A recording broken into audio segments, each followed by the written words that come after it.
Bom dia, bem-vindos à Introdução à Economia, aula 17. Então, a aula de hoje nós vamos acabar a parte de inflação, que nós tínhamos começado, ficou faltando só uma parte sobre como lidar com a inflação, dado que a gente escolheu a causa, que nós vimos várias causas possíveis, teorias de inflação, dado uma teoria, qual que é a solução? Então, essa é a primeira coisa, isso é rápido, e a gente passa para o assunto seguinte, que é produtividade e crescimento. Aí eu achei que seria bom, só porque às vezes alguns alunos estão, poxa, mas onde é que está o material disso, onde é que eu leio isso? Vamos dar uma olhada lá no livro e ver, porque o que eu falei no passado é assim, ó, os temas são bastante claros, né? Inflação é inflação. Economia monetária, você olhando no sumário do livro do Mann, que você acha claramente qual é o capítulo. Mas isso pode ser vago para alguns, então vamos dar uma olhada lá. Deixa eu entrar aqui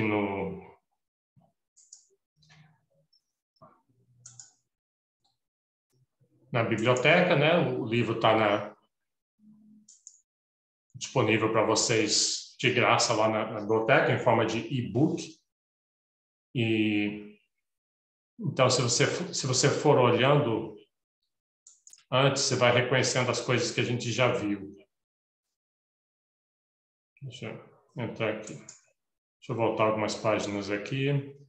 Então, claro que né, o livro é grandão, não dá para fazer umas 3 semestres com ele, mas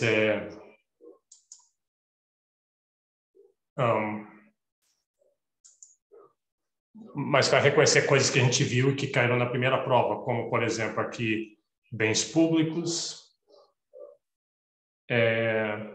mercados competitivos, monopólio, isso tudo já nós vimos, a competição monopolística, monopólio aqui.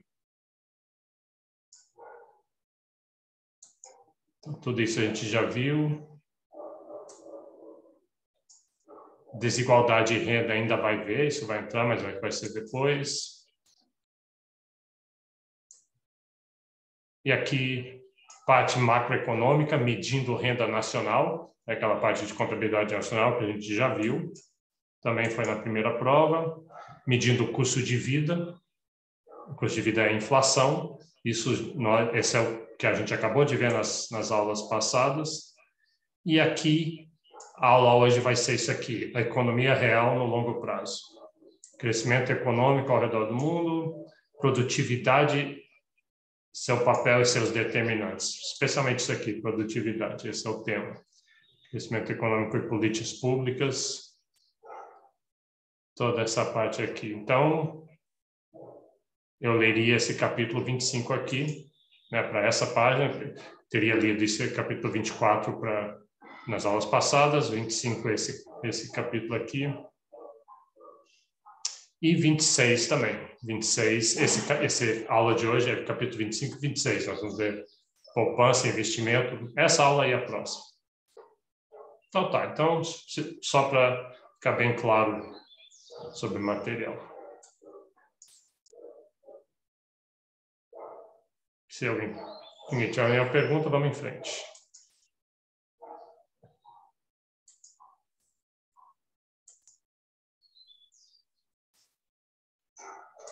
Ok, inflação, então, essa foi a aula passada, mas faltou acabar, então vamos acabar isso aqui.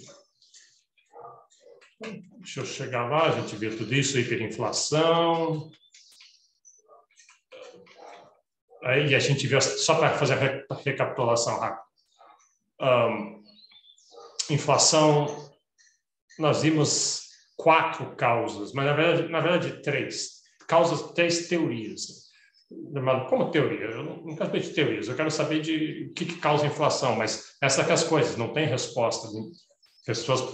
Diferentes pessoas acreditam em coisas diferentes, tem muitas escolas de como entender isso aqui.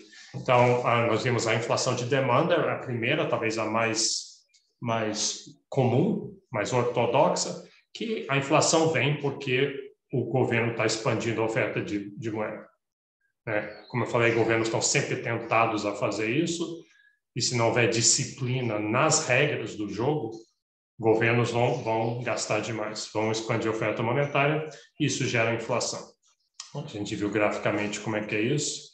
Claro que depende da capacidade da oferta responder. Se a oferta puder responder, o governo aumenta a base monetária, todo mundo está com a renda maior, esse dinheiro vai parar na mão das pessoas, das firmas. Então, as pessoas, firmas, grupos vão gastar esse dinheiro. Então, eles vão para o mercado gastar esse dinheiro extra que tem. Será que o mercado vai ter esses produtos para responder? Ele é elástico, a oferta é elástica, ela responde rapidamente? Se a resposta for sim, então não vai gerar muita inflação. Mas se a resposta for não, sabe, porque para produzir mais, talvez já esteja na capacidade, tem que investir mais, tem que contratar novos trabalhadores, tem que abrir novas unidades, então pode demorar. Seria uma oferta inelástica, seria esse caso. E nesse caso, a gente viu a inflação é alta. Estou indo rápido porque isso aqui é uma revisão, claro. E a outra teoria seria uma inflação de custos. A ideia aqui é que os custos de produzir estão muito altos, estão aumentando. Então, os custos têm a ver com preço de energia, preço de mão de obra, especialmente mão de obra treinada, especializada naquelas coisas que você, como empresário, precisaria contratar. Os custos de transporte, se for muito esburacado as ruas, os portos não funcionam, tem muita corrupção, os impostos são muito altos. Todas essas inúmeros problemas que podem dificultar a produção, então eles fazem com que quem vai produzir vai ter esses custos, então vai estar sempre embutindo esses custos no preço final. E aí os preços finais vão ficar sempre aumentando. E além disso, claro, uma briga constante. Aí, se os preços ficam altos, daí as pessoas vão demandar salários mais altos, se eles conseguem salários mais altos, isso aumenta os custos, que daí fica uma espiral inflacionária, de certa forma. Então, essa é outra teoria. E, finalmente, aqui no Brasil, em particular, especialmente naquela época hiperinflacionária, de 85 a 95, houve a ideia de que a inflação podia ter um componente inercial. Inercial quer dizer que ele está subindo simplesmente porque ele estava subindo e todo mundo espera que vai continuar subindo. Está com uma inércia. E parte da inércia é por causa da correção monetária, porque o Brasil desenvolveu esse método de todos os contratos já imputem a inflação nele, que ajuda a tirar a dor um pouco da inflação, mas perpetua, porque e leva expectativas. Né? Todo mundo já sabe que a inflação passada vai ser incorporada nos preços futuros, então todo mundo já aumenta seus próprios preços também, os preços continuam aumentando. O mais que você corre, o mais que a inflação vai aumentar. Então, essa é a terceira. E nós falamos um pouquinho sobre essa perspectiva específica do Brasil, que o Brasil no século XX, o Brasil no século XX foi um século inflacionário do Brasil, até 94, né, quando veio o Plano Real e acabou com isso. Mas, especialmente da década de 50, 60, 70, o Brasil passou uma grandes transformações de um país produção de poucos produtos agrícolas, um país rural, um país atrasado, para um país urbano, industrializado, exportador de diversos, uma pauta maior de produtos e mais moderno. E essa mudança envolveu muitos gastos, inclusive gastos do governo de construir estradas, construir comunicações, construir uma burocracia, um sistema sempre correndo atrás. Então, isso teria sido inflacionário, que montar essa infraestrutura toda, essas mudanças muito rápidas teriam sido inflacionárias. Ok, então foi isso que a gente viu e vimos daí os impactos da inflação. A inflação é ruim porque afeta a distribuição de renda, fica difícil para as pessoas saberem preços relativos, é ruim para a exportação de produtos, tem que ficar desvalorizando a moeda, dificulta contratos entre credores e devedores. Muita gente resolve daí não investir, não fazer negócios, não poupar porque tem inflação. Bom, vimos também deflação e paramos aqui. Foi aqui que a gente parou a aula passada, então agora vamos só continuar essa parte final, que é a pergunta, a lógica, depois de tudo. A gente já viu as causas da inflação e os impactos da inflação, e especialmente que os impactos são extremamente perversos, muito mais perversos do que a gente costuma imaginar. Aí a sequência lógica é o que fazer, qual que é a terapêutica dado o diagnóstico. Então, se você acredita que a inflação é uma inflação de demanda, e lembra que a inflação de demanda, a raiz dela é o excesso de gastos do governo, então vamos reduzir os gastos do governo. O governo, não só gastos, emissão de moeda, mas o governo emite moeda para gastar. Então, vamos reduzir a oferta monetária. O governo tem que segurar a oferta monetária. Como é que ele pode fazer isso? Bom, primeiro, emitir menos. Mas isso o governo já faz. Quer dizer, o governo não tem de emitir tanta moeda. Não é assim, a gente já viu nas aulas retrasadas que o governo cria moeda, não é tanto imprimindo moeda. Essa é uma parcela muito pequena da oferta monetária. Tem toda a parte que está no sistema financeiro, moeda que é criada de outras formas, inclusive mudando aquela taxa de depósitos bancários, de compulsório bancário que os bancos são obrigados a manter em caixa. O Banco Central mexendo naquilo, botando para baixo aquele R que a gente viu naquela forma do multiplicador, ele aumenta a oferta monetária. Então, uma outra, se você acredita que a inflação é inflação de demanda, o Banco Central, uma solução seria o Banco Central aumentar aquele R. Dizer para os bancos, antes vocês eram obrigados a manter 20% dos depósitos em caixa e o resto vocês podiam emprestar, alavancar, agora eu vou aumentar isso para 40%. E fazendo isso, os bancos estão segurando aquele dinheiro em caixa, aquele dinheiro não está circulando, então reduzir a oferta monetária e ajuda a segurar a inflação. Terceiro instrumento do governo, aumentar a taxa de juros. E lembra como é que é isso, né? O governo não passa uma lei aumentando a taxa de juros. O governo diz assim, que qualquer um é livre para emprestar e tomar emprestado entre si. Contratos livres. Eu posso emprestar dinheiro para você e a gente senta e decide qual é a taxa de juros. Não precisa seguir nenhuma taxa de juros. Só que a questão é que você não vai pegar dinheiro emprestado de mim se eu estou cobrando demais. Você vai dizer, não, se você vai me cobrar R$20 por ano, eu vou pegar no banco que me cobra 10. Ou vou pegar esse dinheiro em algum outro lugar, uma cooperativa de crédito que me cobra 8.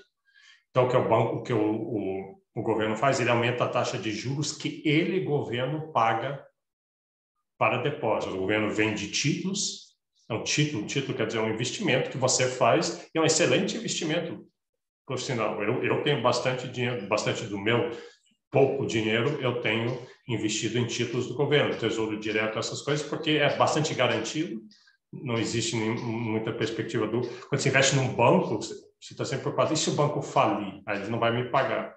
Mas o governo é grande, o governo tem poder de emissão, então mesmo um governo ruim das contas poderia acabar emitindo dinheiro para me pagar. E a perspectiva é relativamente boa a experiência com esse tipo de papéis são bons. Então, o governo diz assim, eu estou aumentando os juros do meu que eu pago, a Selic, que chama.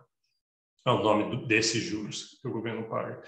E o governo já fez recentemente, as semanas passadas, fez isso, porque a inflação está aumentando no mundo inteiro por causa da guerra, por causa de Covid e outras coisas, dos gastos que o governo teve que fazer em 2020 e 2021 para Covid, teve corretamente que fazer. Talvez esse é um caso em que esses gastos fortes do governo são justificados, mas é inflacionário, então agora o governo está tendo que tomar as medidas para segurar essa inflação, e o juros subiu bastante, né? Após anos, os últimos 5, 6 anos ou mais, foi um período de juros muito baixos no mundo inteiro, agora o juros está alto, não só no Brasil.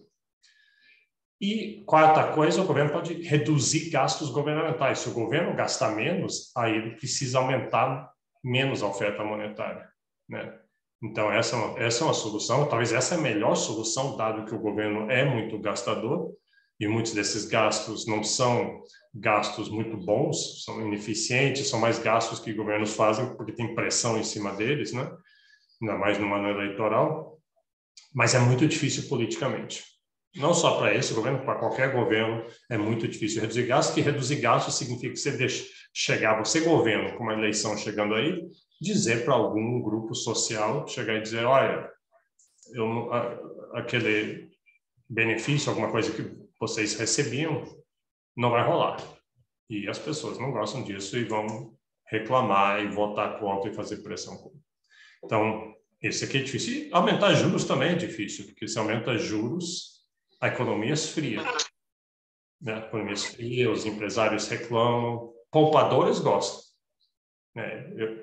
Mas empresários reclamam. E, finalmente, a última coisa que o governo pode fazer é aumentar impostos.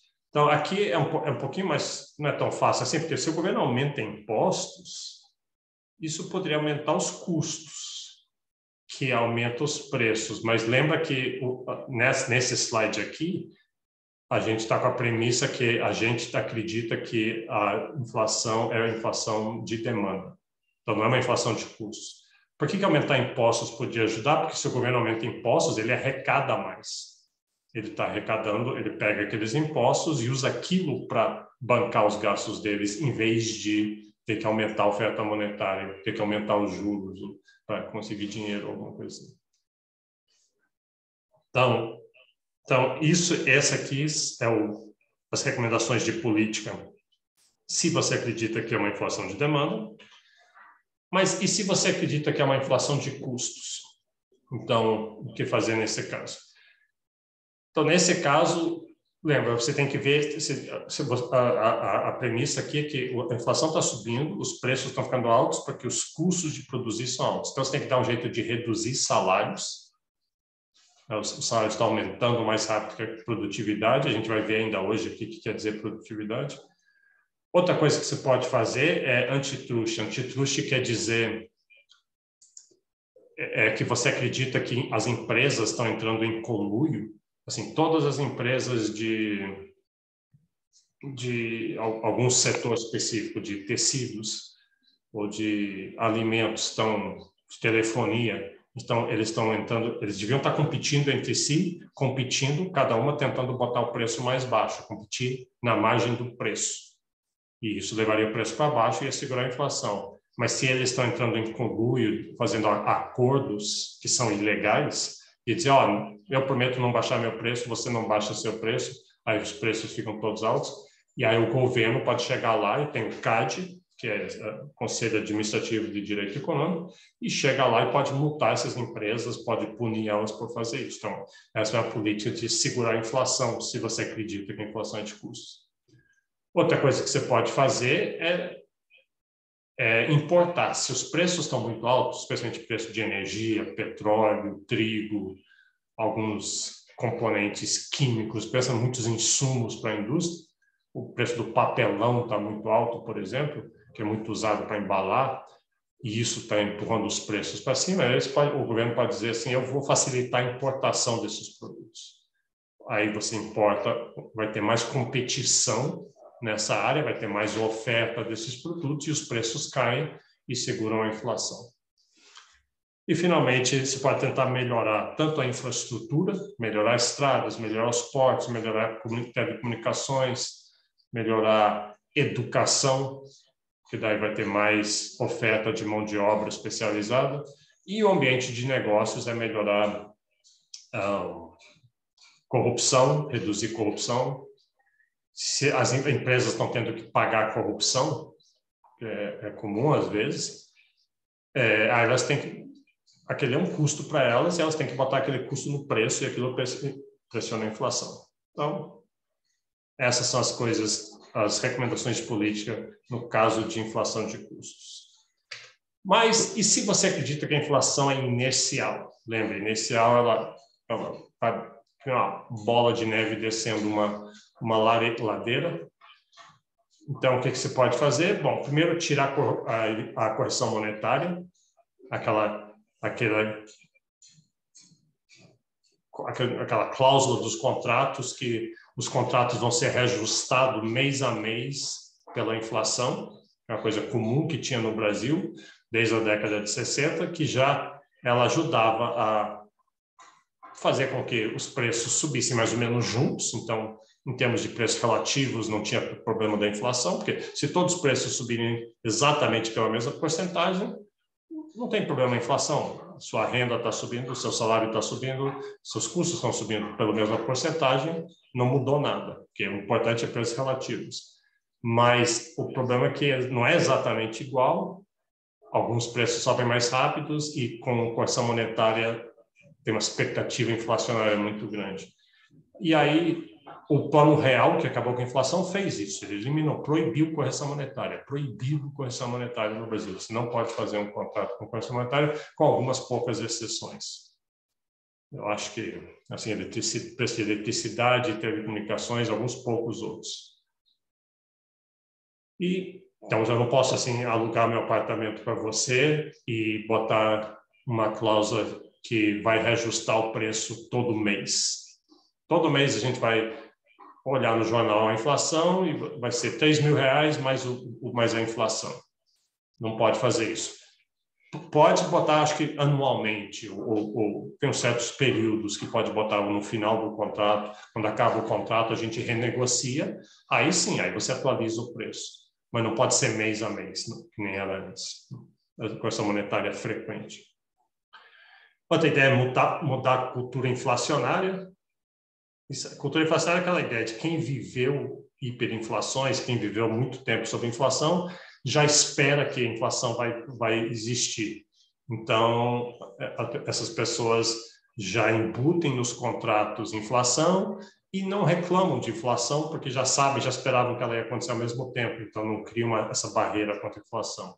Um jeito de mudar a cultura inflacionária é simplesmente viver muito tempo sem inflação. Então, vocês que são uma geração que não experimentaram inflação alta, então vocês talvez não tenham tanto essa cultura inflacionária como seus pais, como eu tenho. Então, um jeito é simplesmente isso, com a passagem das gerações. O Plano Cruzado foi uma tentativa, foi em 1986, foi um congelamento de preços, e a lógica dele foi que se a gente congelar os preços, assim, por lei, durante um tempo, durante 6 meses, mais, aí a inércia vai parar. Aí a inflação vai parar, quase que por lei, mas depois a gente pode tirar a lei, deixa os preços livres, mas aí como a inércia já saiu, eles pararam de subir, aí eles não vão continuar subindo tão rápido. Só isso não funcionou porque o governo continuou expandindo a oferta monetária. Talvez se ele tivesse segurado a oferta monetária, não teria acontecido isso. Mas assim que o Plano Real, durante 3 meses ele funcionou, mas rapidamente os preços voltaram a subir. Mesmo antes de tirar a lei, as pessoas aumentavam o preço debaixo do plano. É isso. Essa é a parte. Com isso a gente cobriu as 3 teorias principais e o que fazer sobre elas.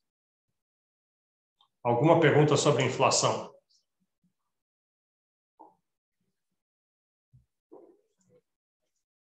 Então, vamos em frente.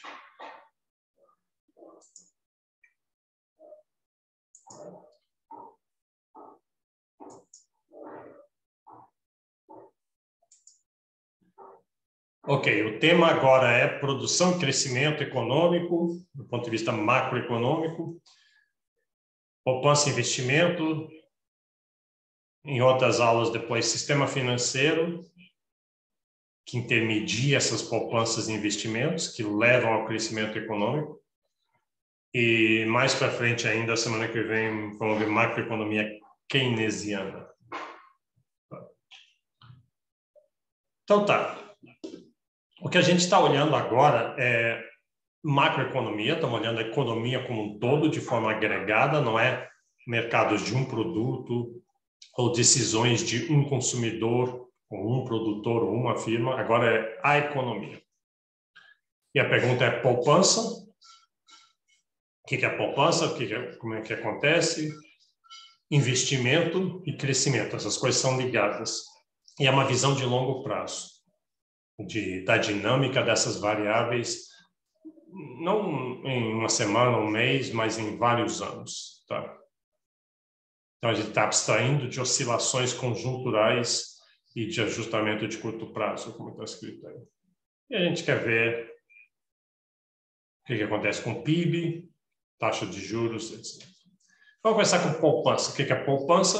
Bom, vocês sabem o que é poupança, vocês devem, se não fazem isso, deveriam fazer, é muito importante. Poupança é quando você recebe sua renda, aí você decide gastar, e poupança é o que sobra da sua renda depois que você gastar. Até a pergunta aqui da Maria Fernanda, se moedas como Bitcoin, criptomoedas são sujeitas à inflação. É interessante essa pergunta, porque Bitcoin foi desenhado, quer dizer, ele é sujeito a variações de preço, né? Porque o valor de Bitcoin depende de quanto que as pessoas estão dispostas a pagar para comprar.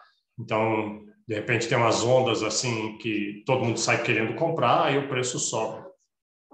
Daí tem períodos também em que todo mundo acha que tem medo que aquilo vai ser uma bolha, que aquilo vai virar pó, e todo mundo começa a vender e o preço cai. Então, o preço oscila por oferta e demanda, mas lembra, isso não é inflação. Isso é os fundamentos econômicos, oferta e demanda. Quando o preço das maçãs sobem porque teve uma safra, quebrou a safra de maçãs, ou caem porque tem muitas maçãs, são os fundamentos, escassez. Inflação é simplesmente quando os preços estão subindo automaticamente, de maneira generalizada. Mas o Bitcoin ele foi desenhado de tal forma que a oferta de Bitcoin não depende de ninguém, não tem nenhuma pessoa sentada fazendo Bitcoin. O Bitcoin tem uma história interessante, vocês devem conhecer, foi criado por ninguém sabe quem criou, é um Satoshi Nakajima, é um nome assim, não estou falando bem direito. Nakajima, Satoshi Nakajima, que ninguém sabe quem é. Satoshi ele desenhou Nakamoto. o código e botou o código no éter, né, no ciberespaço. E o que o código faz, ele simplesmente, o jeito que funciona Bitcoin, a oferta está crescendo a uma taxa fixa. Então, como é que surgem novos Bitcoin?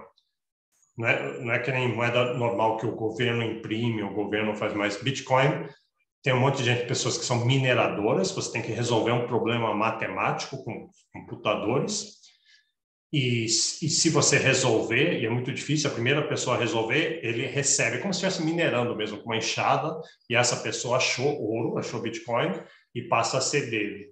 E a taxa a que as pessoas acham o novo Bitcoin está fixa no programa, então sei lá, 2% ao ano, alguma coisa assim, é fixo.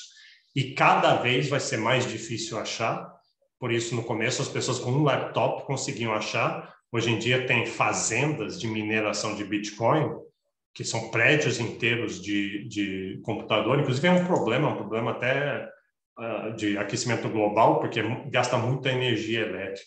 Então, inclusive, não compensa fazer aqui em Brasília, não compensa, tem que achar um lugar onde a eletricidade é muito barata. Então, tem pessoas na Islândia, que é eletricidade geotermal, então eles vão para um lugar lá onde tem essa eletricidade muito barata. Na Venezuela, onde o governo controlava o preço da eletricidade muito barato, e aí eles têm essas fazendas de milhares de computadores tentando resolver esses problemas para ganhar Bitcoin. E mais, vai chegar um ponto que vai parar. Está cada vez mais difícil e já está no programa escrito um ponto que vai parar. Aí vai ter uma quantidade fixa de Bitcoin. Então, não vai ter inflação nesse sentido. O preço vai oscilar. Se mais gente quiser comprar, ou menos, mais gente quiser vender, mas não vai ter inflação. Então, é um jeito de...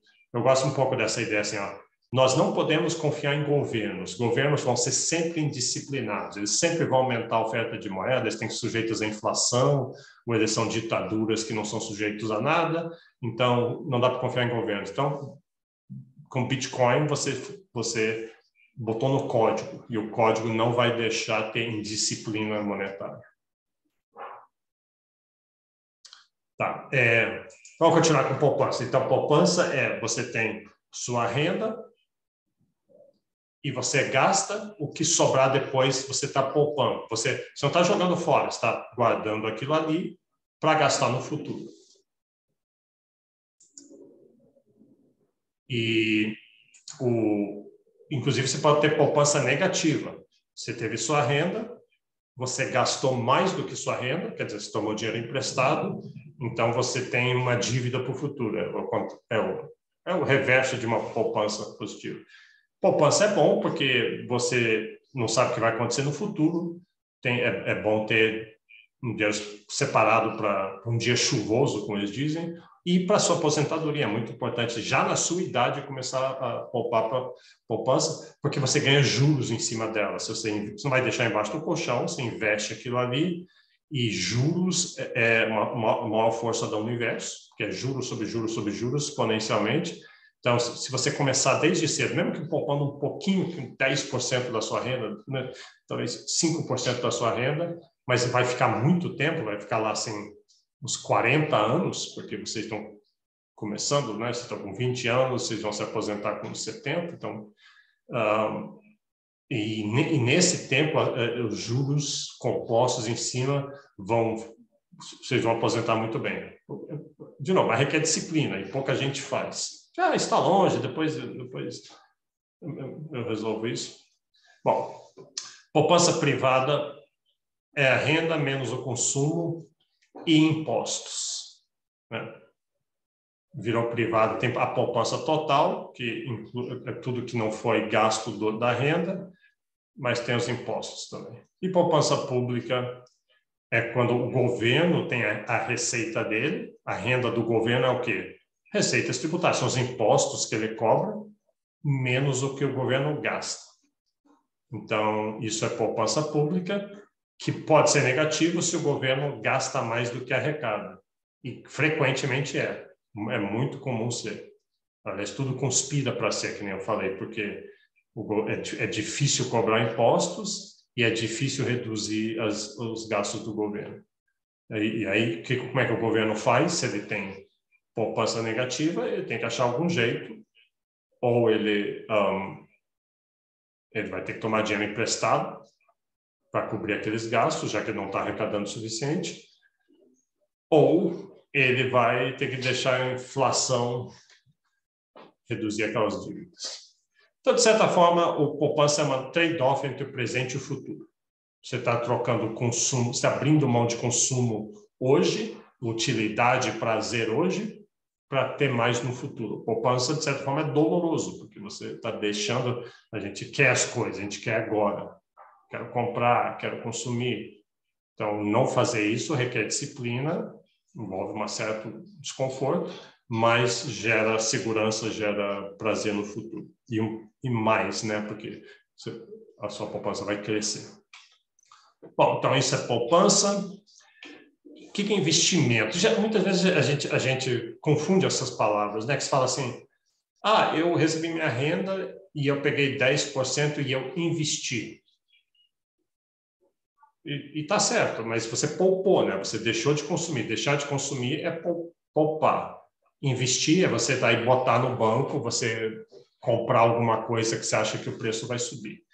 Então, esse investimento, então a ideia, essa poupança, a gente está olhando do ponto de vista do país como um todo. Então, todo mundo está poupando um pouco, eles não vão deixar embaixo do colchão, eles põem nos bancos, no sistema financeiro.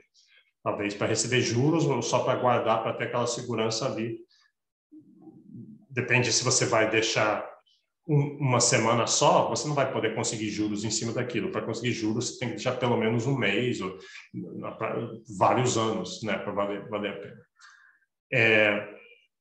Então, aí o sistema monetário, o que ele faz? O sistema financeiro, ele pega aquelas poupanças todas, a poupança agregada, e ele empresta para outras pessoas.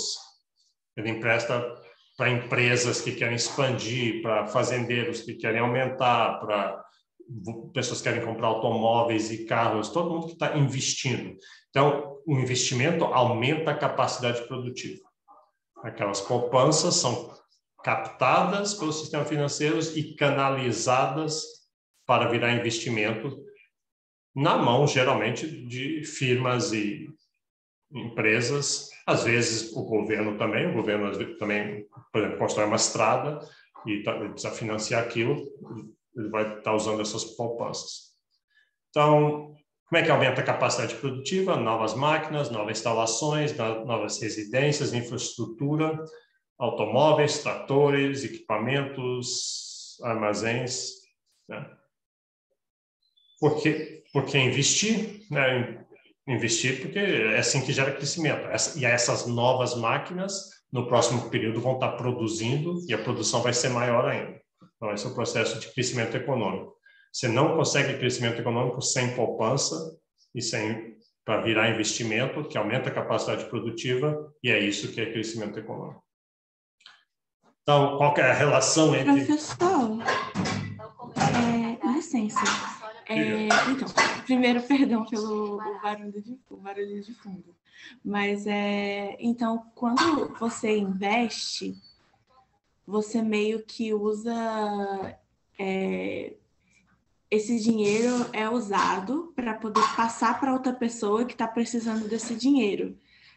Mas eu não entendi como que esse dinheiro volta para você depois.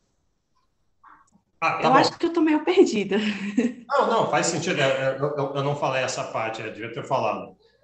Porque daí, então, deixa eu ir do começo. Um monte de gente poupa. Às vezes, migalhinhas aqui e ali, outros poupam muito. Poupa no sistema financeiro, os bancos, cooperativas de crédito, todo esse sistema financeiro, todos os cadernos de poupança, Caixa Econômica, Banco do Brasil, Bradesco, todos eles, aí eles pegam, eles juntam aquelas poupanças e emprestam, geralmente daí grandes, emprestam milhões para uma empresa, para outros, ou não tanto para alguém que quer comprar um automóvel, um fazendeiro que quer comprar um trator. Aí essas pessoas vão pegar esse dinheiro, eles vão usar para aumentar a capacidade produtiva, comprando máquinas, instalações, residências, etc. Isso aumenta, mas aí essas pessoas, essas empresas, têm que pagar de volta para o banco. Então, o empréstimo, o banco empresta para uma empresa 5 milhões de reais, mas aí então esse empréstimo vai ser por 1 ano, 2 anos, 5 anos, com certa taxa de juros.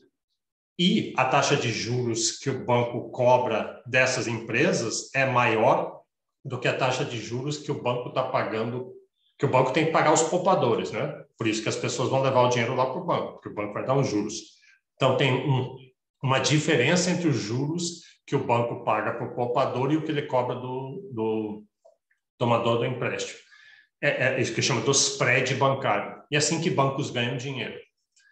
E aí, quando acabar os 5 anos, a empresa tem que devolver os 5 milhões de reais, ou seja lá quanto ele pegou emprestado, e pagar os juros. O banco fica com os juros para ele e devolve o dinheiro para os poupadores. Claro que se um poupador quiser antes o dinheiro, o banco adianta aquilo do fundos deles. Mas é assim que o dinheiro volta, né? Então, o dinheiro vai dos poupadores para os bancos para os investidores pagam de volta para os bancos e o dinheiro volta para os poupadores. E no meio tem aquele spread dos juros que fica com os bancos.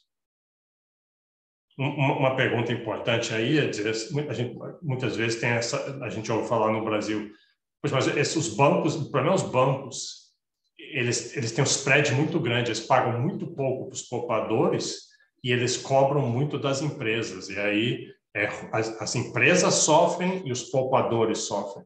E os bancos se dão bem. O sistema financeiro como assim, muito poderoso e eles que captam toda a riqueza do país. Isso pode ser um problema, é um problema, mas depende muito do nível de competição bancária. O jeito de resolver esse problema é ter muitos bancos. Deixa bancos estrangeiros entrar, põe vários bancos, aí os bancos vão ficar competindo. Um fazendeiro que quer pegar um empréstimo, ele não vai pegar do primeiro banco, ele vai ficar... Que nem uma loja, que nem você, quando vai comprar, você vai fazer uma pesquisa, o o tomador do empréstimo faria isso, e o poupador também. A Gabriela perguntando, investimento é um tipo específico de empréstimo, então. Na verdade, o empréstimo acontece, o banco empresta para a empresa e a empresa investe. Mas é como se fosse duas partes da mesma coisa. Então, investir. Claro, uma empresa, por exemplo, o que uma empresa pode fazer, suponha que eu sou uma empresa e eu estou tendo um período muito bom.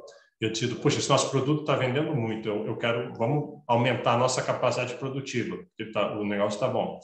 Uma opção deles é dizer, bom, a gente precisa de 5 milhões de reais para fazer uma ala nova na fábrica e comprar equipamento. Como é que a gente vai fazer isso? Financiar isso? Se a empresa já tem lucro, a empresa já pode ter esse dinheiro, aí ela mesma financia, ela não vai para os bancos, então aí só um investimento. É um investimento direto da empresa e ela já tinha o dinheiro. Que nem você resolve comprar um automóvel, mas você já está com dinheiro. Eu já tenho esse dinheiro, está aqui na minha conta. Então, você não precisa pegar um empréstimo. Você compra o automóvel. Mas se você não tem dinheiro, você pode dizer, então, vou pegar um empréstimo do banco. Então, o empréstimo é a primeira fase do investimento, que talvez você possa pular se você já tiver o dinheiro, não precisa pegar emprestado, e o investimento seria a sequência.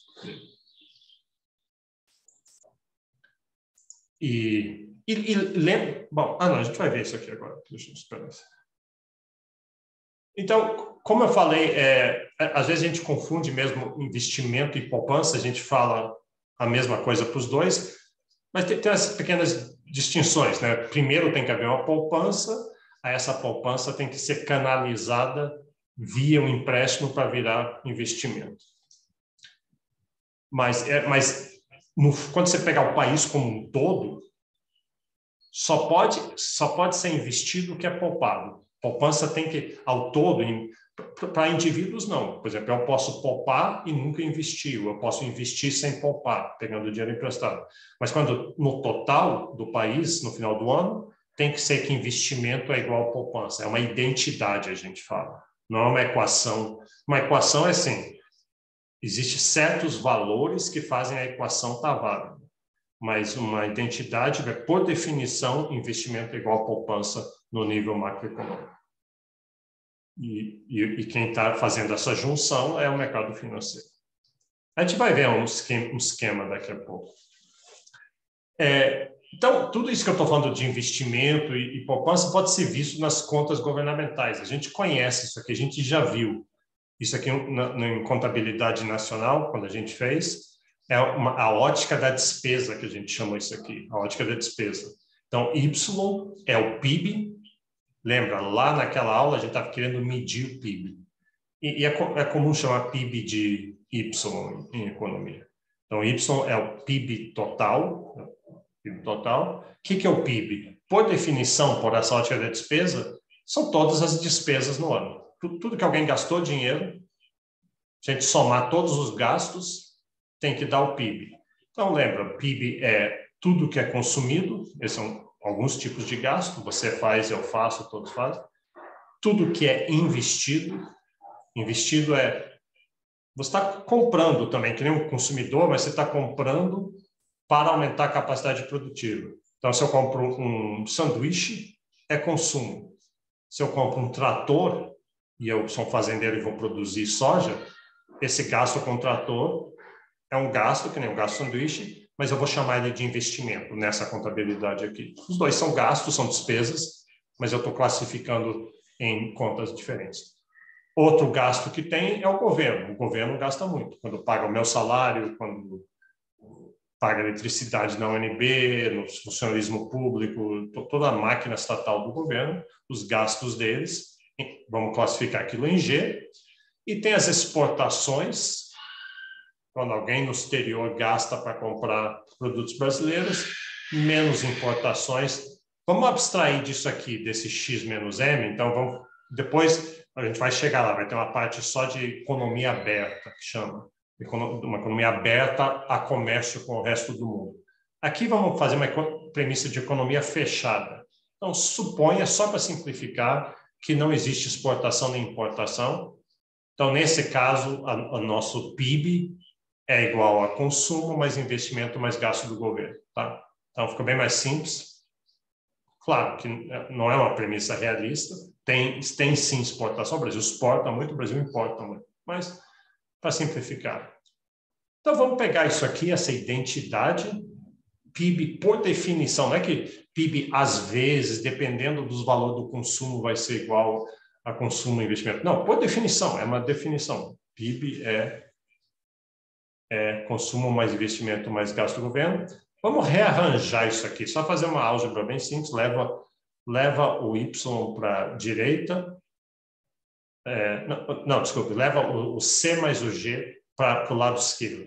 Então, investimento é igual ao produto, a renda, lembra, produto é igual a renda, então, igual a renda, menos o que foi consumido da renda, menos o que o governo consumiu da renda.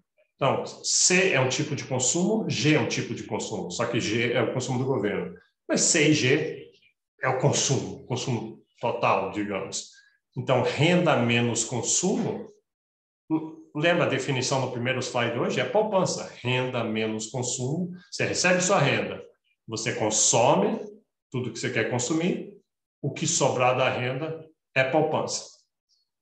Positiva se você não consumiu toda a renda, mas pode ser negativa, inclusive, se você consumiu mais do que você tinha de renda, pegando o dinheiro emprestado. E aí vamos fazer um truquezinho aqui. Eu vou chamar T impostos. Eu vou pegar esse pedaço da equação aqui, né? O I está aqui, o I continua aqui, só virou para o outro lado. Vou pegar essa poupança aqui, que a gente chama isso aqui de poupança, é renda menos os consumos. E eu vou dizer assim o seguinte, vou fazer renda menos o que foi pago de impostos, menos o consumo. Vou chamar isso de poupança privada. Faz sentido, né? Privados, por exemplo, você é uma pessoa privada, um indivíduo, um domicílio, uma empresa, você tem a sua renda, aí você vai consumir, mas antes você tem que pagar os impostos, então você paga os impostos e depois você consome, e o que sobrar da sua renda após pagar impostos e após consumir, vamos chamar esse total, juntando todo mundo na economia, de poupança privada. E esse Tzinho, mas como é que eu enfiei esse T aqui? Você não pode simplesmente enfiar uma variável nova na equação. Mas olha o truquezinho aqui. Eu botei menos T aqui e depois botei mais T aqui. É simplesmente uma subtração e uma soma. Então, eu peguei uma equação que era válida, eu subtraí T e somei T ao mesmo tempo. T menos T é zero. Então, na verdade, eu somei zero a esse lado da equação. Então, não mudou. Só que, ao fazer isso, eu consegui separar a poupança privada da pública. E como é que é a poupança pública? Qual que é a renda do governo? A renda do governo são os impostos que ele recebe, esse T. É justamente o T que as pessoas privadas pagaram. Então, tira do consumo das pessoas, tira da renda das pessoas e vai para o governo, vira a renda do governo. O governo pega a renda dele, paga os gastos dele, paga todo o funcionalismo, todas as despesas do governo, as transferências, Bolsa Família, subsídios, incentivos fiscais, tudo isso que ele vai pagar. E aí o que sobrar dos impostos menos gastos do governo é poupança pública. Então, no final que a gente chegou, poupança total igual a investimento. Poupança igual a investimento. É a nossa identidade. Só que eu posso, em vez de chamar de poupança total, eu posso desagregar ela em poupança privada mais poupança pública igual a investimento.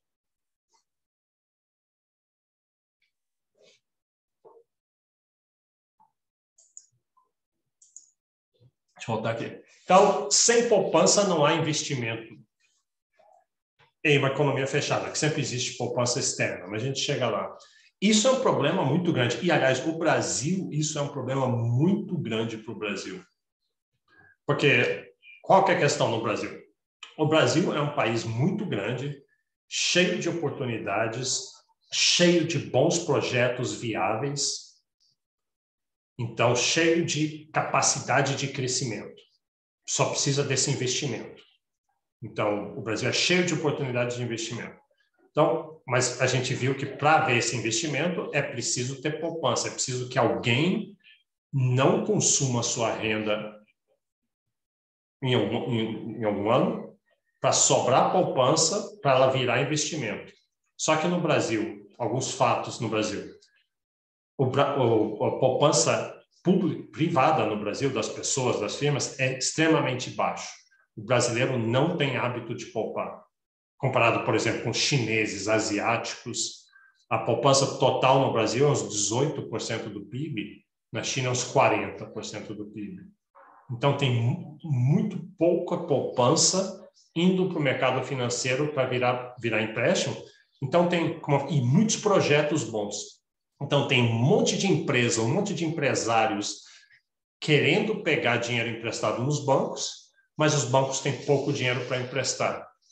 O resultado, os juros vai ficar caro, esses empréstimos vão ficar caros. Mesma coisa que há muita gente querendo cortar o cabelo, mas tem poucos barbeiros, tem fila nos barbeiros, o que o barbeiro vai fazer? Vai aumentar o preço.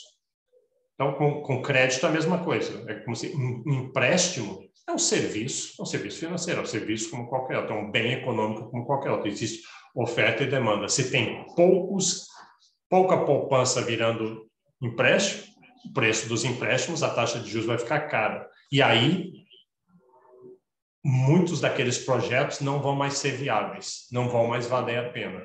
Poxa, eu tenho uma ideia sensacional para o negócio, tenho certeza que ia funcionar, mas eu vou precisar de 10 milhões de reais. Aí, quando eu vou ver nos bancos, o taxa de juros é tão alto que diz, não dá para fazer esse meu negócio. Se uma taxa de juros razoável, meu negócio seria tranquilo, mas com essa taxa de juros não dá, então não vou fazer, não vou investir e com isso o país não vai crescer. Então, se isso for generalizado, não vai crescer. Então, aí você diz assim, puxa, mas então a poupança privada é baixa, né? Mas tem a poupança pública.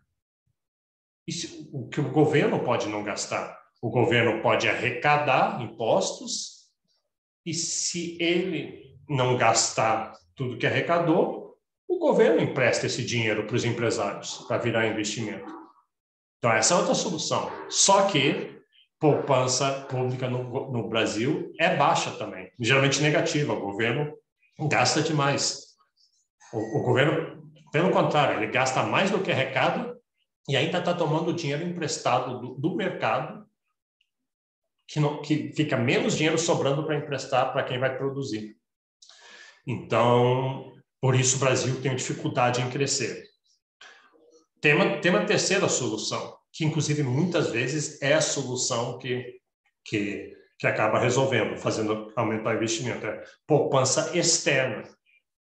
A gente está na economia fechada aqui, mas depois a gente não posso adiantar. Poupança externa é o quê?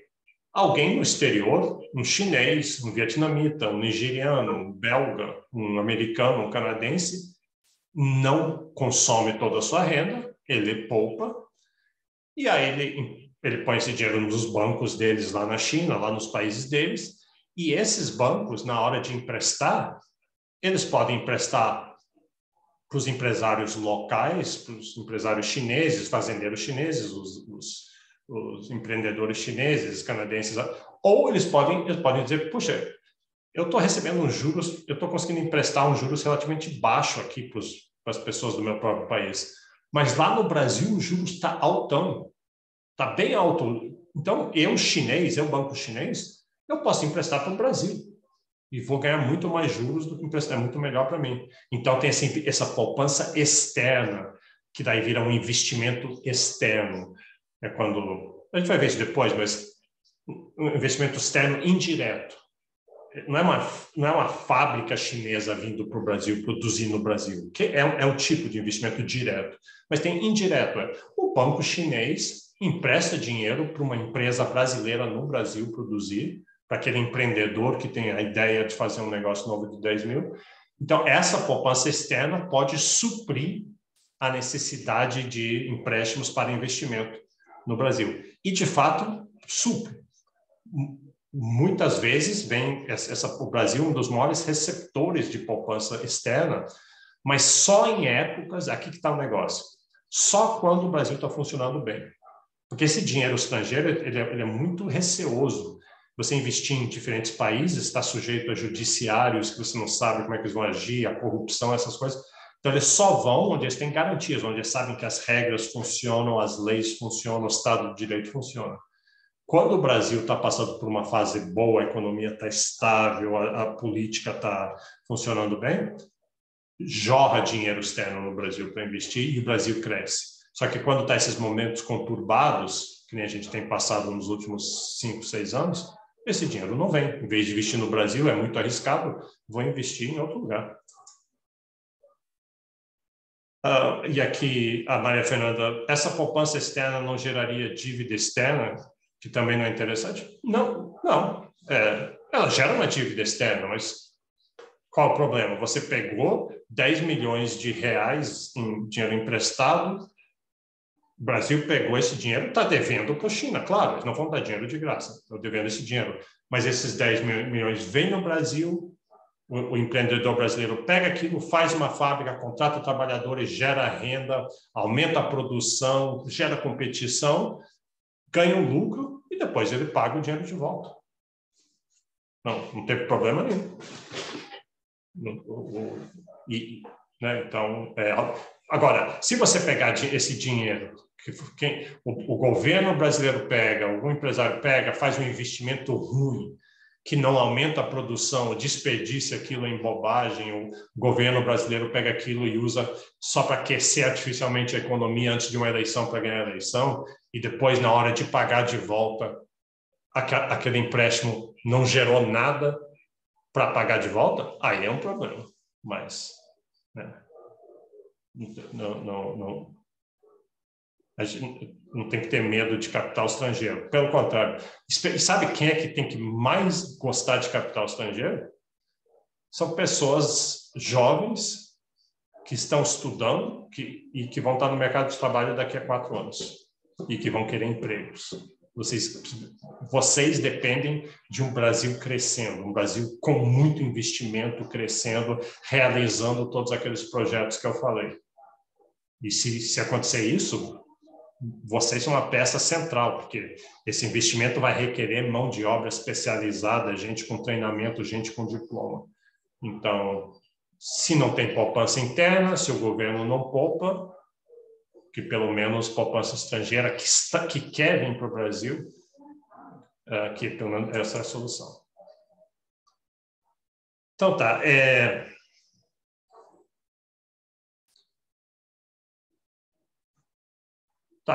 se eu deixar isso aqui de lado, aqui, eu pus um gráfico aqui, em quais países o investimento tende a ser maior e qual que é o impacto no crescimento. Isso aqui eu procurei na internet, só queria mostrar. Aqui, por exemplo, a taxa no eixo horizontal, olha só a parte horizontal, é o investimento como fração do PIB. E lembra, investimento tem que ter uma poupança. Então, se está tendo investimento, ou está tendo poupança privada e pública no país, ou está tendo investimento externo. Olha a China aqui. Olha só a primeira parte horizontal. A China está na ponta, quase 40% de investimento. É um investimento brutal. Por isso que a China tem crescido muito.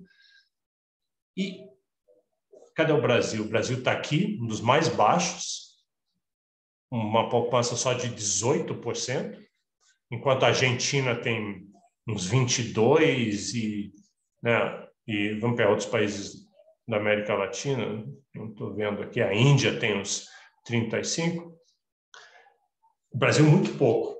E aí você poderia dizer assim, mas o Brasil é quase a mesma coisa que os Estados Unidos, 18%. Sim, mas é muito diferente. Os Estados Unidos é um país que já cresceu, é o maior país do mundo, a maior economia do mundo, de longe. Então, se você já é tão grande, aí você já fez esse investimento e essa poupança no passado. Claro que sempre tem um componente adicional, mas já tem muito feito, muito dos projetos existentes nos Estados Unidos já foram realizados. O Brasil é um país em desenvolvimento, então o Brasil devia ter uma taxa de investimento muito maior. Agora, a China um outro lado dessa moeda que é interessante é o seguinte: puxa, como eu queria ser como a China? Não sei, é bom porque esses 40% estão gerando crescimento. Acho que tem uma cidade nova na China a cada 2 meses, tem, sabe, estradas de ferro modernas sendo construídas o tempo todo. Mas uma taxa de investimento de 40% envolve tanta poupança que isso é doloroso. Quer dizer, gerações recentes na China cresceram não consumindo.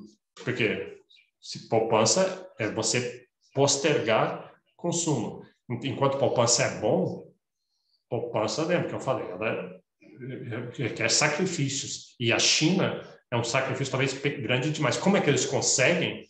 Bom, tem um pouquinho da cultura de Confúcio e essas coisas que fomentam a poupança, mas principalmente porque é uma ditadura e o governo impõe, força as pessoas a fazer isso. Então, não é uma poupança voluntária que as pessoas, por precaução, estão fazendo. É imposto, o governo simplesmente tem instrumentos para forçar você a fazer aquilo. No Brasil também. No Brasil, por exemplo, vocês já ouvem falar o tempo todo de FGTS. FGTS é Fundo de Garantia por Tempo de Serviço. Na época, especialmente do desenvolvimento rápido brasileiro, o governo viu esse problema. Olha, o brasileiro não poupa e a gente tem que investir. Como é que a gente vai fazer? Vamos forçar o brasileiro a poupar. Então, como é que faz isso? Todo mundo, quando recebe o salário, o governo já desconta um pedaço, uma poupança forçada, como se fosse. Você não tem opção, você já recebe o salário sem aquilo, você não escolhe de fazer, e o governo, com aquela poupança, claro, você tem direito a ela eventualmente. Se você perder o emprego ou quando você for comprar uma casa, você tem direito a sacar esse dinheiro. Mas é forçado. Né? E, de novo, eu acho que isso foi feito em época de ditadura militar também. Então, tem esse lado. Bom, aí vamos falar sobre crescimento. A gente já viu poupança, mercado financeiro, vira investimento gera aumento da capacidade produtiva, e capacidade produtiva, maior capacidade produtiva, é necessariamente crescimento econômico. Aí, qual que é a experiência de crescimento econômico ao longo do mundo? Então, eu botei esse gráfico lá na primeira aula, mas aqui é bom repetir. Isso aqui mostra a média do crescimento econômico em todo o mundo, desde muito tempo atrás, 12 mil anos atrás. 12 mil anos, quando começou a agricultura, a Revolução Neolítica. Antes, as pessoas eram caçadores, coletadores, pequenos grupos de 50, no máximo 100 pessoas, muita cooperação igualitária, sem hierarquia, mas aí teve um aquecimento global pequeno que permitiu agricultura em áreas onde não era possível antes, e aí então esse é o período novo, é um período onde tem sedentário, agricultura, hierarquia, Estado, leis, instituições, direitos de propriedade, mas o nível de renda, o PIB per capita, que é a nossa medida a fatia do PIB de cada um, muito baixo. É um nível de produção baixo, uma qualidade de vida baixa. Claro que isso aqui é uma média. Houve momentos e locais, bolsões de crescimento, Império Romano, gregos, fenícios, dinastias chinesas, em que houve um aumento da produção, do crescimento econômico, mas sempre temporário e sendo puxado de volta, o que a gente chama da armadilha malthusiana, de Malthus, o padre, um dos primeiros economistas lá no século XIX, que ele notava que se você resolver problemas de produção, ele tinha uma visão bem lúgubre, por isso que a economia ficou conhecida como a ciência lúgubre, the dismal science, que assim que um país conseguia resolver problema de produção e produzir um pouquinho mais, as populações aumentavam, que com mais calorias as populações aumentavam, e daí com o aumento de população, a produção crescia aritmeticamente e a população crescia geometricamente. Então, melhor que se resolvia o problema da escassez, o maior que aumentava a população, e isso aumentava o problema de escassez e puxava o crescimento econômico de volta para baixo. Então, isso vai continuar acontecendo. O vermelho e o azul são dois pesquisadores diferentes. E esse fez a partir do ano 0, esse a partir do ano 10.000. O ponto é que o ser humano era pobre em geral, a produção era pobre, tinha pouco crescimento econômico, até que chega nesse ponto aqui. Vamos olhar ele mais de perto. Está aqui. O que aconteceu aqui que fez isso aqui? Alguma coisa bem diferente aconteceu aqui, né? Teve um estouro do crescimento econômico. De repente, a humanidade, após 300.000 anos de Homo sapiens, na média, cresceu dramaticamente a qualidade de vida, o nível de produção. Então, o que aconteceu aqui?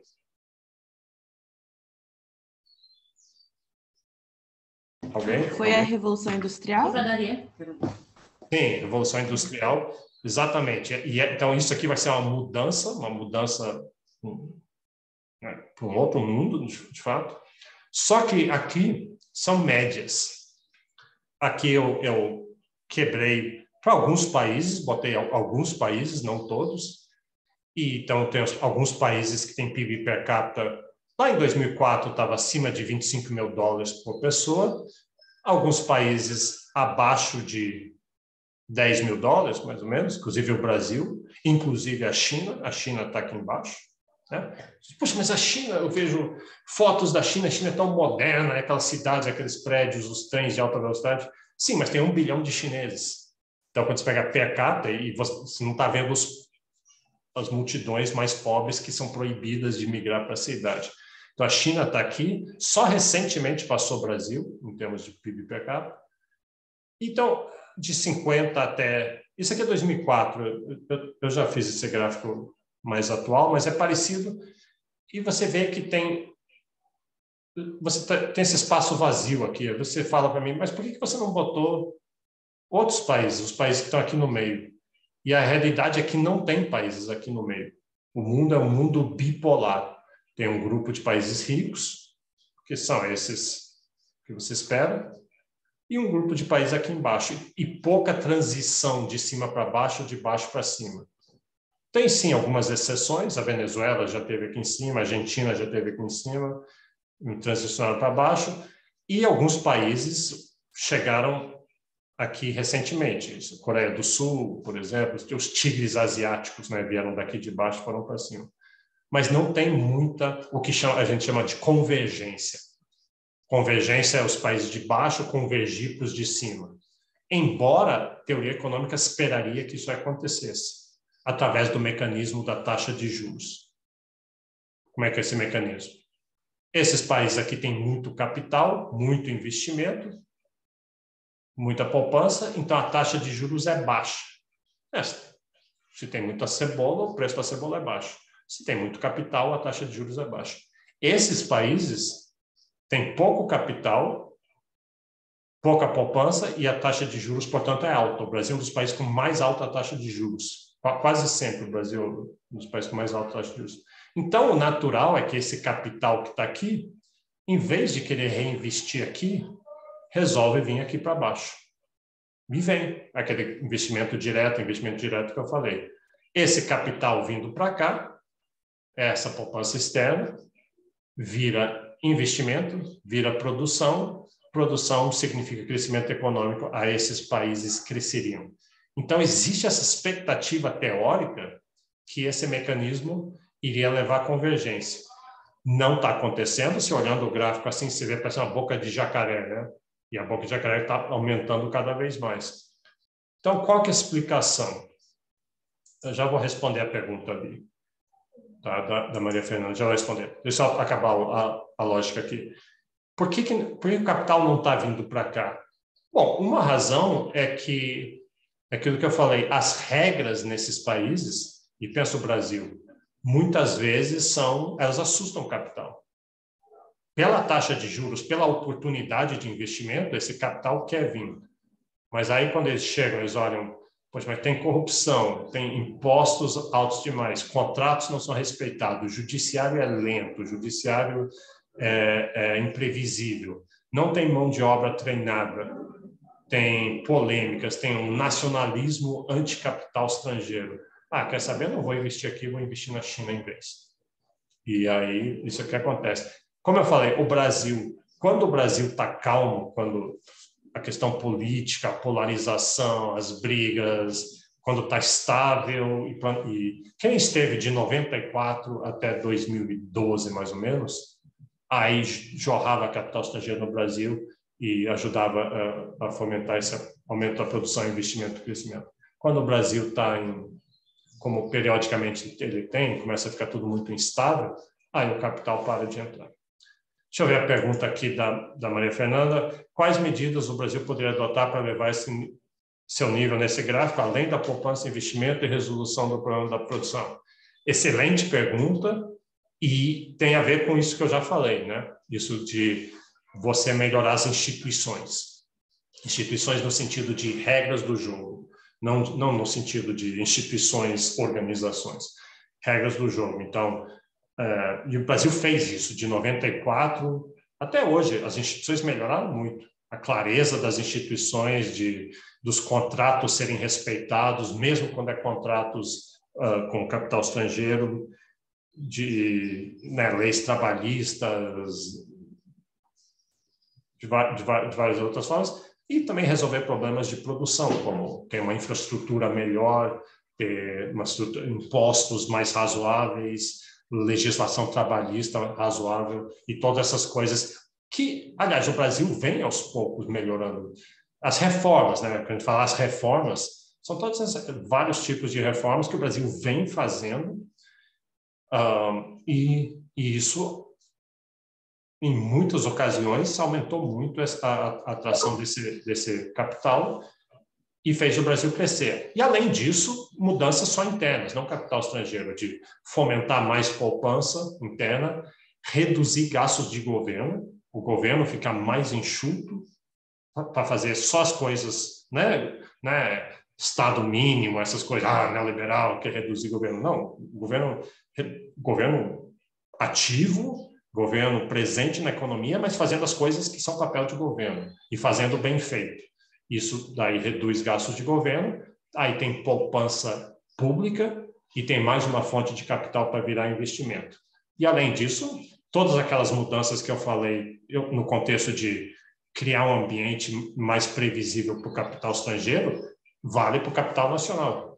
O capital nacional, empresário nacional, também fica, quem você fica, eu fico receosos em investir, achando que os contratos não vão ser respeitados, o judiciário não vai ver. Se a gente precisar usar o judiciário, vai ser de difícil acesso, imprevisível, vai ser caro, e todas essas outras questões institucionais. Então, a resposta à pergunta é melhorar, né, exatamente esse ambiente de negócio.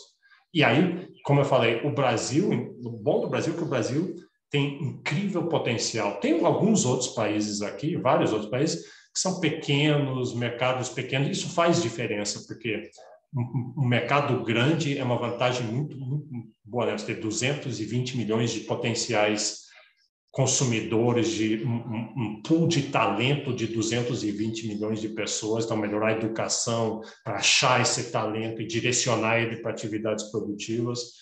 Então, é o tipo de mudança que pode ajudar e que o Brasil está ciente disso. A gente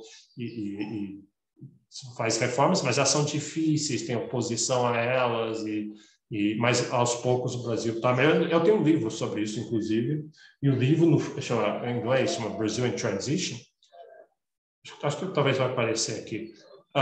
E o livro, no fundo, ele, apesar de mostrar todas essas disfuncionalidades que tem no país, ele é otimista. Ele é otimista justamente por isso, porque tem o potencial. O Brasil tem esses projetos, tem o potencial. E uma vez que destravar várias dessas coisas, o crescimento virá.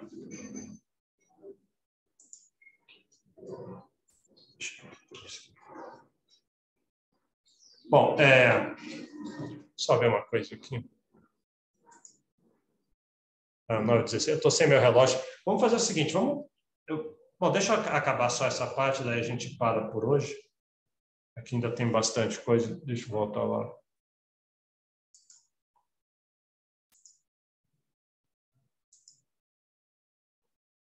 Só quero mostrar esse slide porque tem a ver com o que eu estava falando, dessa capacidade, desse potencial brasileiro.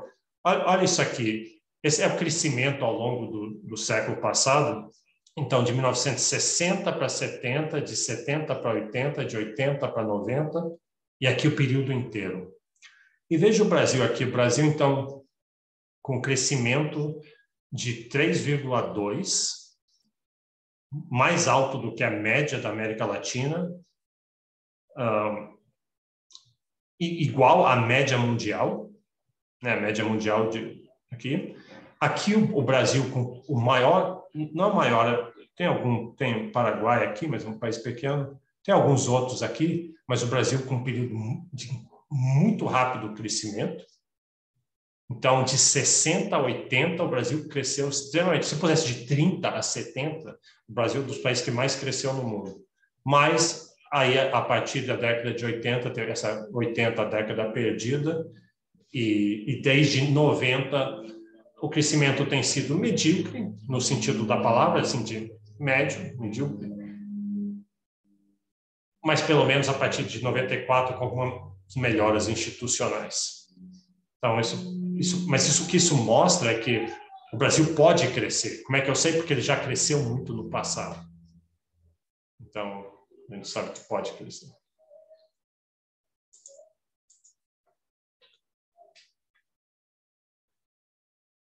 Tá. Deixa eu parar aqui e a gente volta para isso na aula que vem, continua, porque depois a gente quer ver como é que a produtividade tem a ver com isso, esse conceito econômico de produtividade que a gente não tratou. Produtividade tem a ver com a qualidade do investimento. Não é só investir, tem que ser um investimento que aumenta a capacidade produtiva, aumenta a produtividade. A gente continua isso na semana que vem. Até quarta-feira.